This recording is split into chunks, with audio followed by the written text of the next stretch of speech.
Right, Mark, talk me through, there's 3 pistons. Yes. Okay. So we have the standard coated Chromex rod. This doesn't have the Vortex style piston rod, it's just a normal piston rod. The next model up from that is the Vortex style piston rod with the Chromex coating.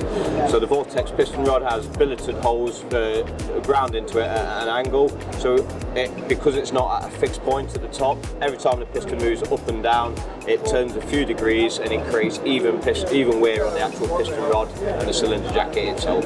When we were in Fab, they were showing us, and it's really cool, and it's saying that it's technically like 1 rotation every 24 hours. It's somewhere, I don't know the full technical specification of it, we've got varying answers, but yeah, it does turn is all we run. So this particular one on this machine, if I bought this machine today, okay, which rod is this one? So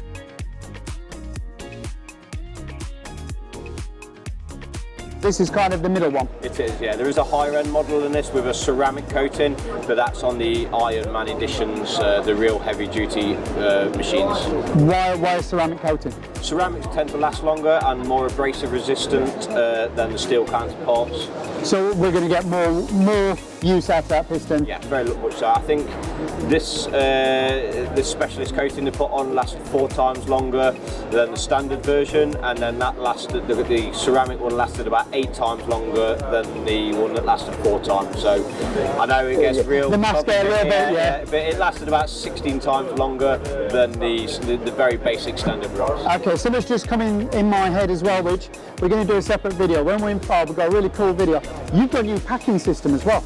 Yes, so the quick pack, this allows the end user to actually change the packers very, very quickly and efficiently themselves. They come pre-soaked, and all they have to do is remove the old ones. The package that they come in is basically disposable. It clicks into place. As you pull it out, the packers remain in place, and you can discard the actual fitment that they come on, and everything's kept in order and is then inserted in order when you do put them in. I got to be honest with you, that kind of caught me off guard, that one, because you've kind of done away with the servicing element. Yes and no. You've given it to me, the end user. Yeah.